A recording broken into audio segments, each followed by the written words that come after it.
great to be here with you this morning. I appreciate it. I should probably tell you a little bit about how this happened. We were at the meeting for the adult formation classes that we've been having here regularly, and people are bringing in some wonderful videos that are thought-provoking as the lead into a discussion on the topic of the day. And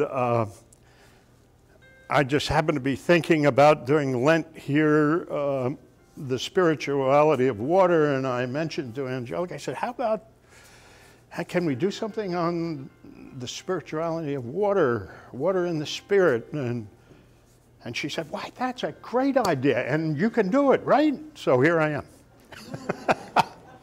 Funny how that works. Well, if you read the Tower, you'll know that I am neither a theologian or a philosopher. I just speak, my experiences are more experiential in nature. And as one who spent his life on the water or very near the water, water became very important to me over time. And a few, I'll tell you some sea stories here while we're at it, but many of these stories I realized in reflection brought back the meaning to me of what water is all about, and a couple of them hit me right on the side of the head. And I will share those with you this morning. But you know, here we are in the middle of Lent, and I think it's worth spending just a moment or two talking about Lent and what it's all about, at least in my experience as a kid growing up in a Presbyterian church in Newark and West Orange, New Jersey, and as now here an Episcopalian by marriage and an Episcopalian in the heart today. In a publication which you may have seen, as a matter of fact, you may have a copy of it, and you may have even read it, called Renew a Right Spirit Within Me. The publication is Living Compass. And when you read the fine print, I noticed that the Reverend Gary Manning, rector Trinity Episcopal Church in Wauwatosa, Wisconsin, is one of the authors of this and works closely with Living Compass. So I understood then why it rang a bell, because Gary was such a great guy, and it was so wonderful to have the opportunity to know him and worship with him. And in this publication, it says that Ash Wednesday reminds us that we are dust, and to dust we will return. A not so subtle reminder that our time on this earth is limited. This is not a morbid reminder, though. It is an invitation not to simply hope for more days in our lives, but rather to intentionally make space for more life in our days. Think about that. The only nourishment that will carry us through this season of fasting is the substance of self-awareness. Who are we, really? What are we? What do we do? What do we need to change? Taking time to think and reflect about where we are in our lives helps us cultivate a holy self-awareness. Self-awareness that can lead us to confession. Confession sounds a little stiff. Defined as recognizing the places in our lives that need attention. Confession opens the door toward repentance, a decision to change direction by adopting new behaviors. Tie that to the water.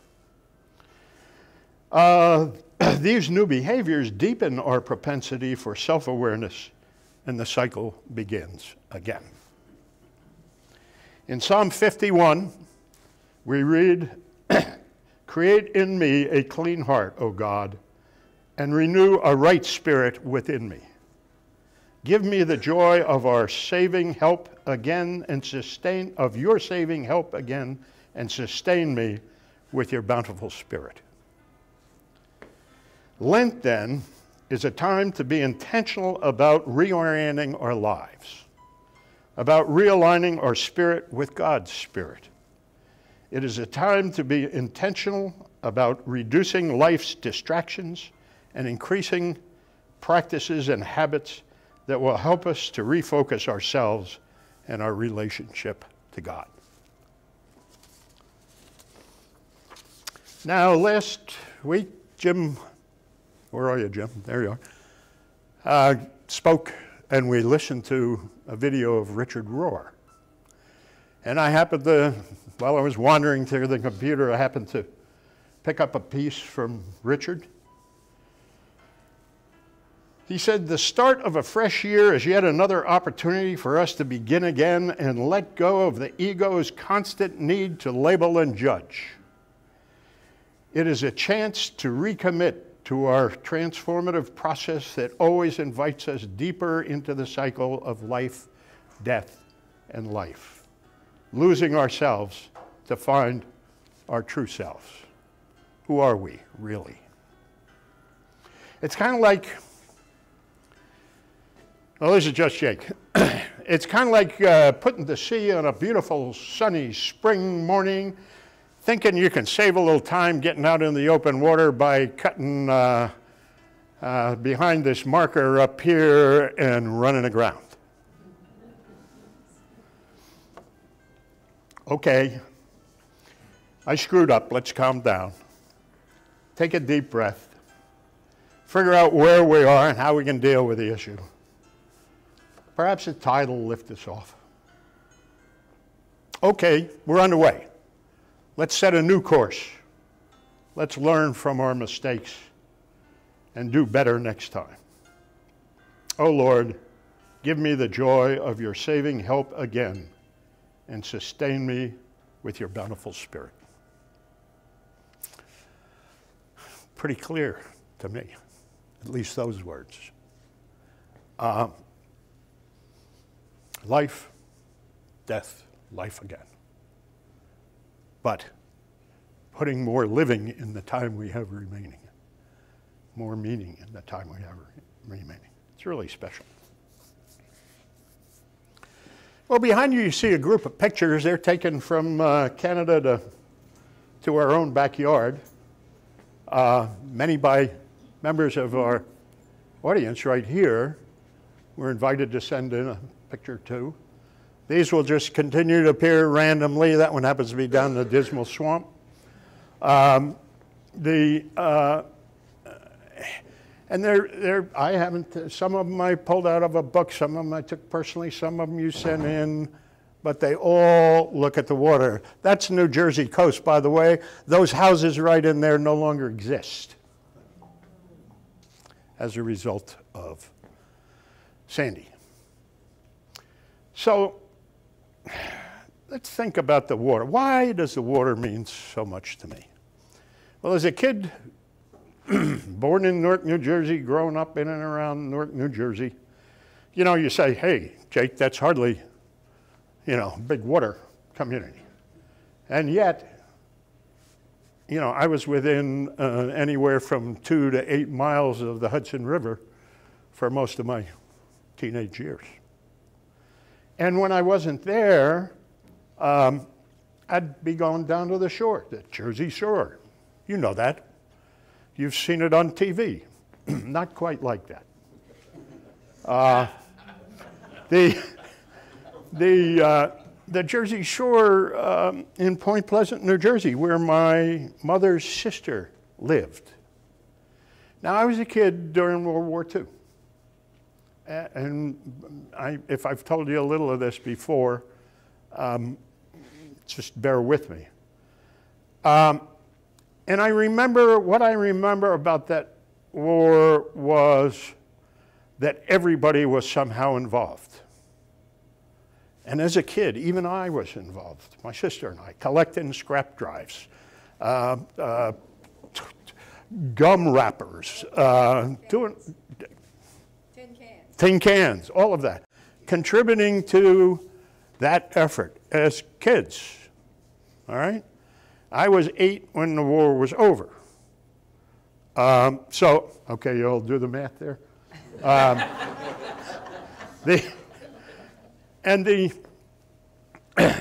It made a tremendous impression on me. And I remember right after the war, when the ships came home, and they anchored in New York Harbor, and we went to a park on the side of the hills there in Newark. Now, you know, they called them the Orange Mountains, put mountains in quote. They were more like hills, but it got you up high enough to where you could really see up there and see what was going on. And there were all these ships who had just come back from the war. And I remember as a kid that visual picture. I can still see it today with aircraft carriers and destroyers and cruisers anchored out there in the Hudson River, and what it meant. I was down at the Jersey Shore at my aunt's house on VJ Day, Victory in Japan, end of the war day. Now my father was one of those guys, he was too young for World War I, too old for World War II. He worked for Western Electric Company, and he did a lot of interesting stuff, and every now and then he'd disappear for several months, and then he'd be back. And I remember being on the beach that day and with my aunt and my mother and noticing that things were starting to fill up on the beach and on the boardwalk. And by late afternoon, there was a huge crowd down there on the boardwalk. VJ Day. Everybody saw what was happening and they were coming out to rejoice. And out of this crowd came my dad. I couldn't believe it. There he was. Hadn't seen him in a couple of months. And there we were on a Jersey shore.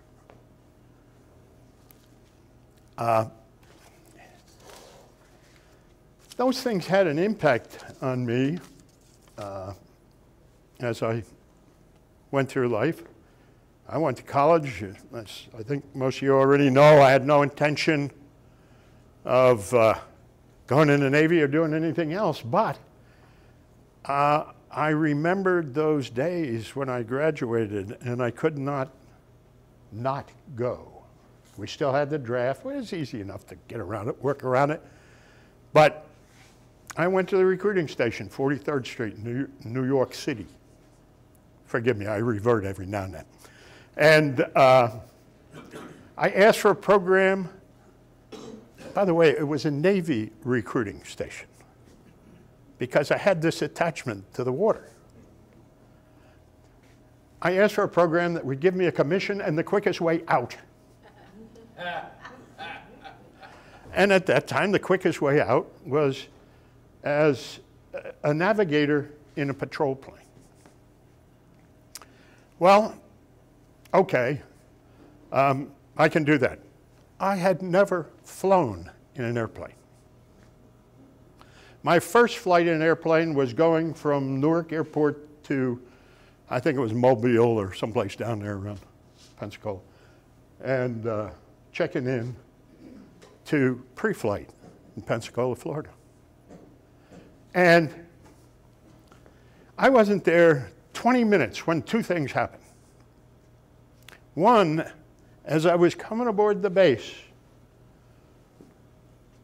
off the water right there in Pensacola came this airplane.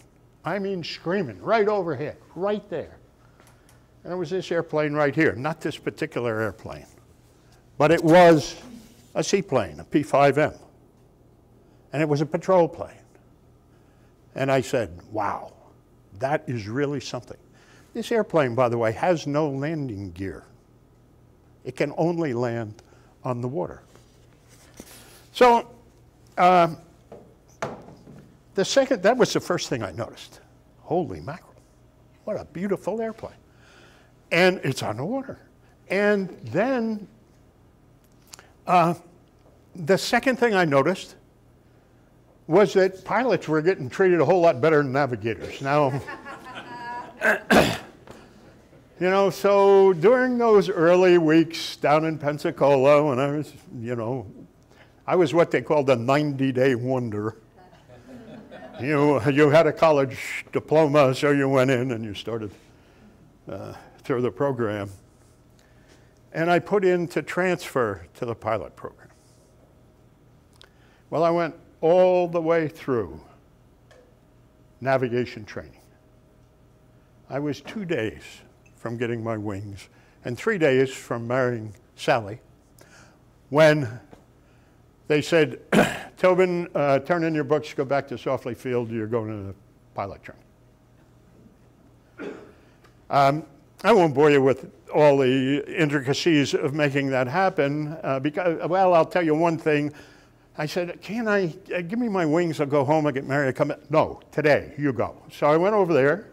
They herded us into the auditorium. The first person to talk to us was a chaplain. And he said, any of you guys think you're getting married during this program? Just forget it. So I had to go home. I had to go in, see the old man. And he said, okay, you go home, you get married, you be back here Monday morning. Sunday afternoon, Sally took her first flight in an airplane. And down to Pensacola we went. Okay. I went through then pilot training, and I finished it, and I did, and I'm not crowing here, so take this out of the film. I did pretty well. They gave me my choice. What do you want to do? What do you want to fly? And I said, I want to fly that seaplane right there. And that started it. So started flying.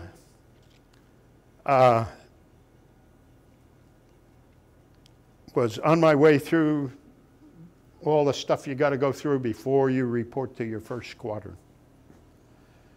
And we came here.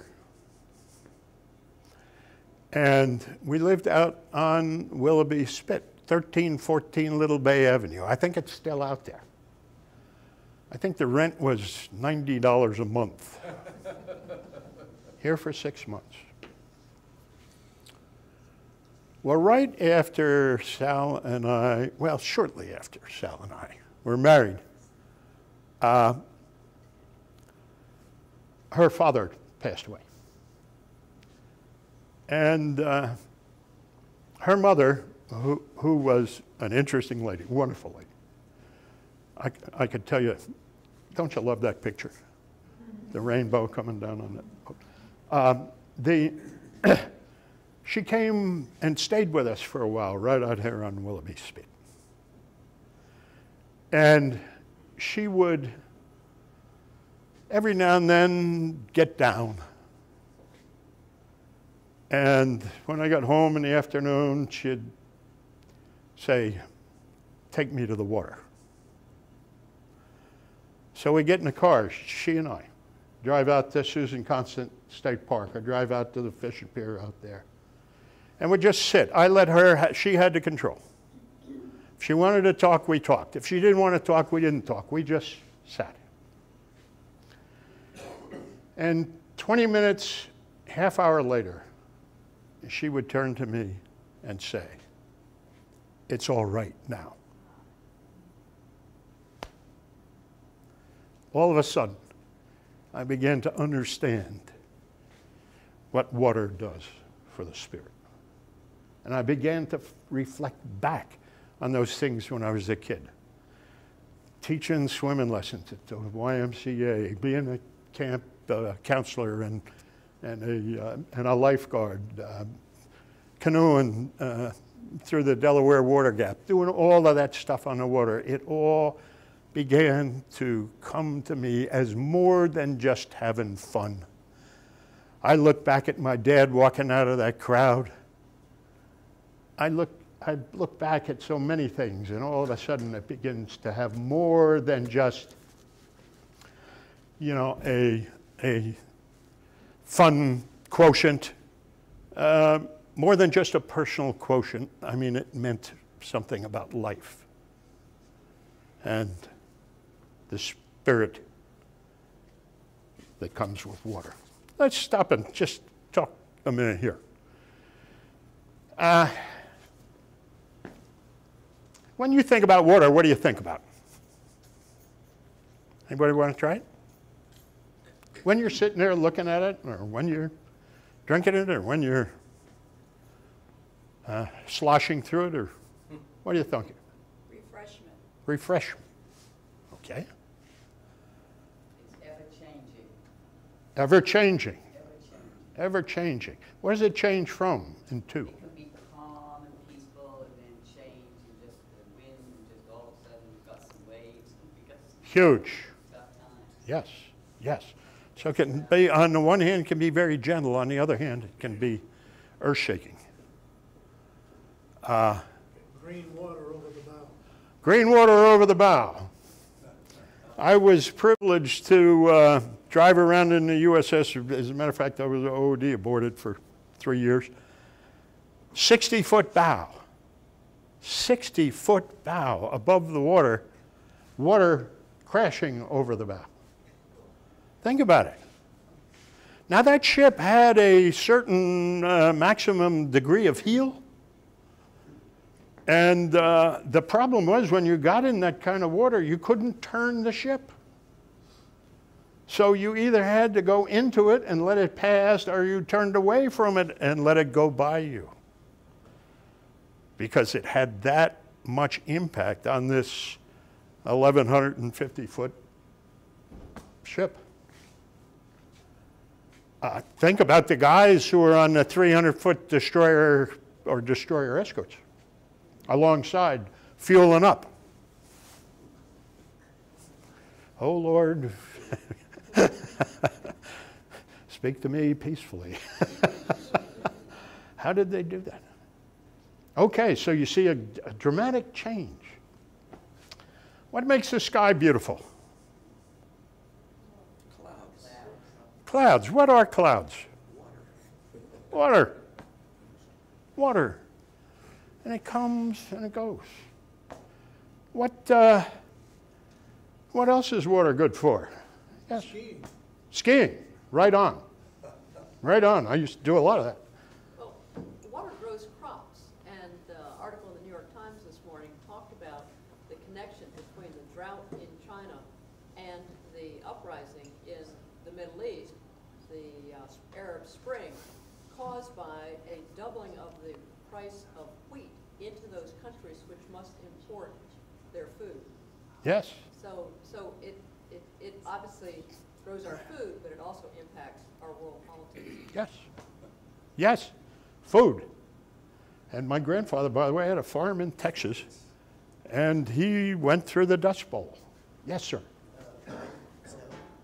Life itself. Life itself. I mean, it began in the water, and it's probably going to end. And you know what I'm saying? Yeah, continuous, continuous. Always moving, always changing, always So I meant more, living. Go ahead. that's what I'm saying. I meant more like it's the basic component Of life. carbon-based life.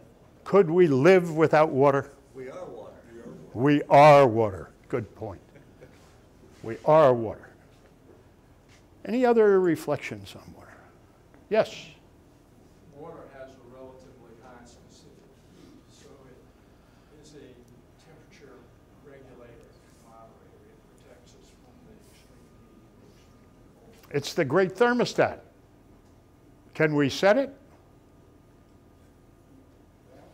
Maybe. I don't know. Let's talk about to the Caring for Creation group about that. Also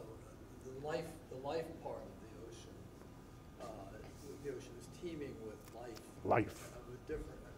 It's almost All kinds of life. Biodiversity. Yeah. I remember the first Yes. time I was on a ship, the flying fish were landing on the Yes. bow of the ship. Yes. Yes. Okay, so it is critical to us. Critical to everything we are, everything we do. Water. Well, when I came here in, it was 62 when Sal's mom came and stayed with us that little bit. That was in October, I think, 62. And anybody old enough to remember what was going on at that time? I won't embarrass you. Remember the Cuban Missile Crisis? Bay of Pigs first, Cuban Missile Crisis, and the squadrons of these airplanes were down there in Cuba. I was here getting ready to go to my new home, our new home, in Bermuda. Wonderful. Someplace up there, there's, well, I think it's on another showing, and I won't switch it right now, but Bermuda. If you look at a picture of Bermuda from afar, what strikes you other than the water all around it? Has anybody been there? It's pretty little. Pretty? It's pretty small. It's pretty small.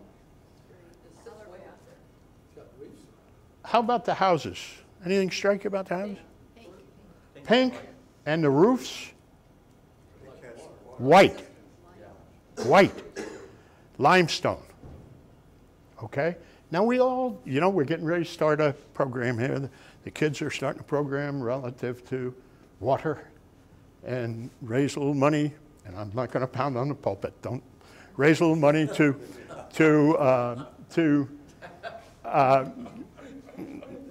dig a well in Haiti where water is critical. In Africa, many places, you've heard it from here before, water is critical.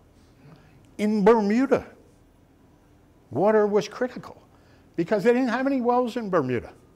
They had roofs, and the water came off the roof and into a cistern below. And a couple of times a year, I didn't live there much more than a year, I'd go down and we'd throw big palm leaves into the cistern to collect all the bugs and spiders and everything else that were crawling around in there. But the water that came out of that cistern is what we bathed in, what we drank, and what we cooked with. Right there in Bermuda. Think about it. Think about it.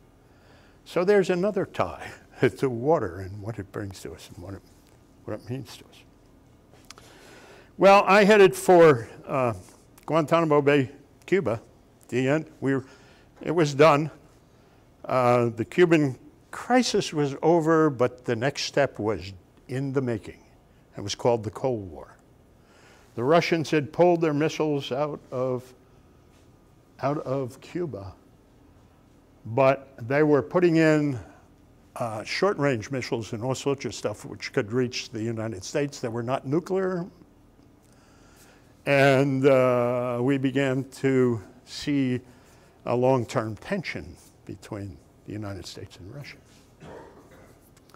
And so there we were. And I had a couple of close encounters with water while we were flying down there.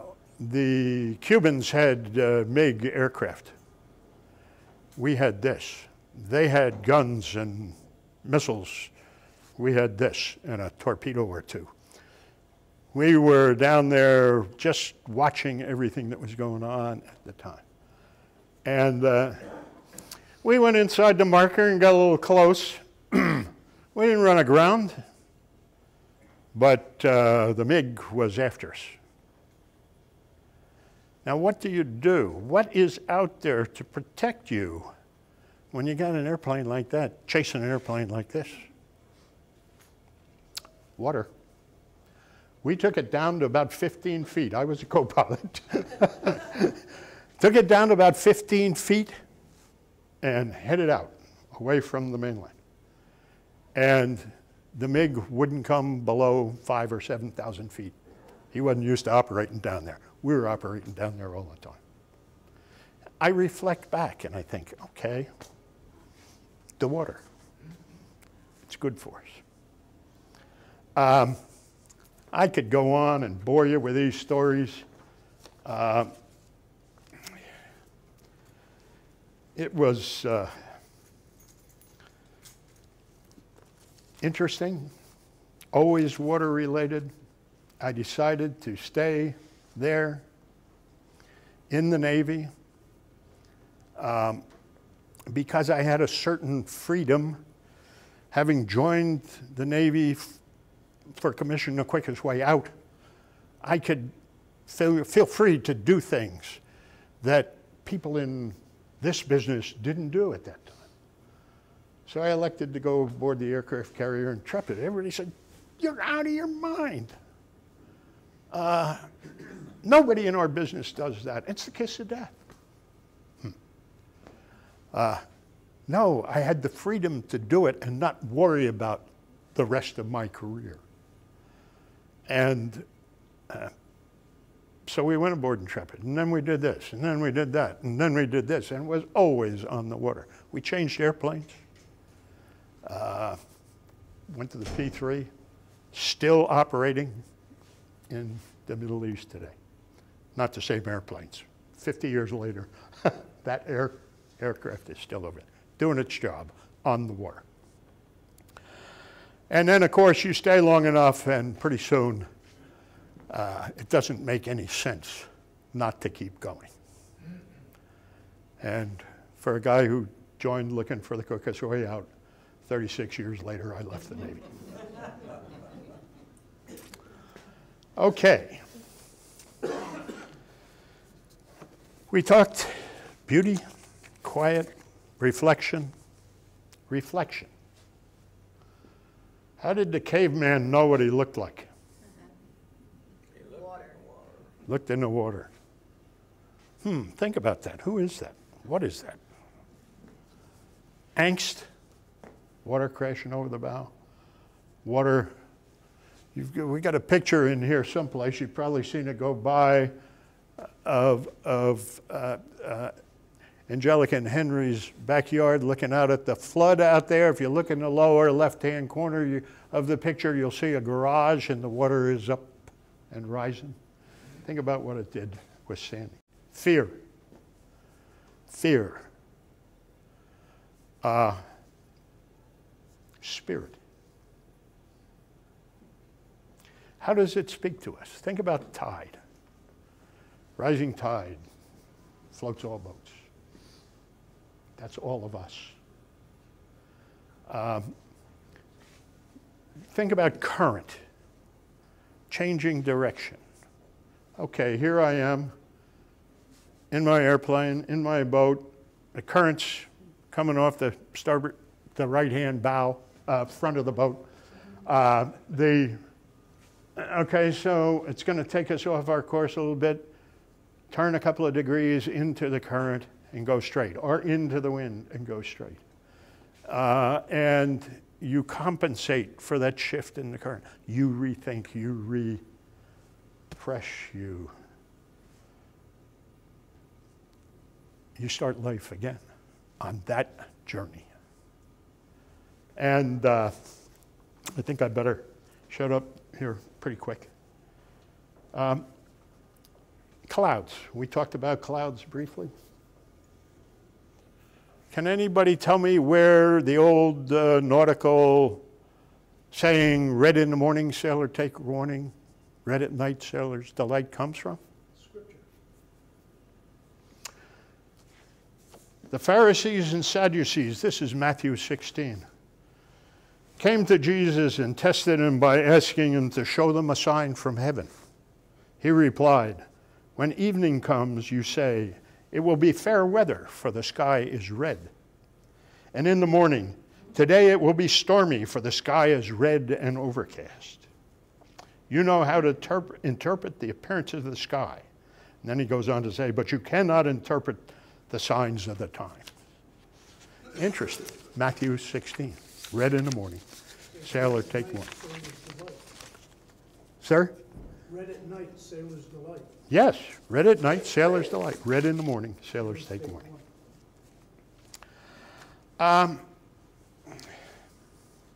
Let me leave you with two things. And then if we want to talk some more, we can. But some of us will have to go to the next service. This is the maintenance log book from the good ship Blue Jacket. That's my boat. And on the, it was in August, it will be 3 years ago this August. I wrote, and by the way, every time I change the oil, every time I change the filter, every time I did this, it's in this book. It's in this book. And in 2010, August, let's see, we had Hurricane Irene. That was in 11.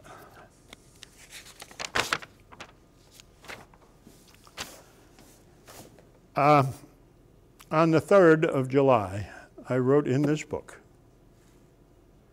Sally passed away this morning after a 7-month battle with cancer. And I talked about Sal a little bit. And then I came back on the 6th of August and talked about our time together on Blue Jacket. And the last sentence says,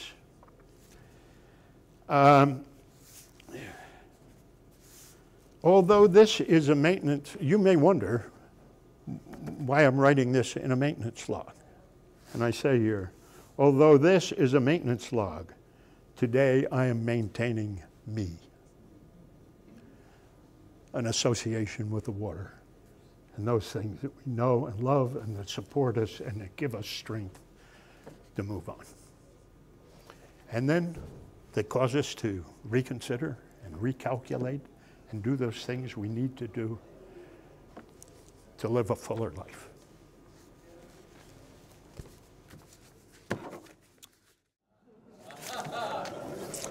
It's been a privilege to chat with you today. And,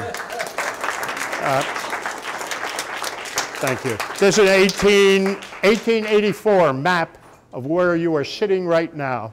Build a church on the water, and don't be surprised if we have a leak or two.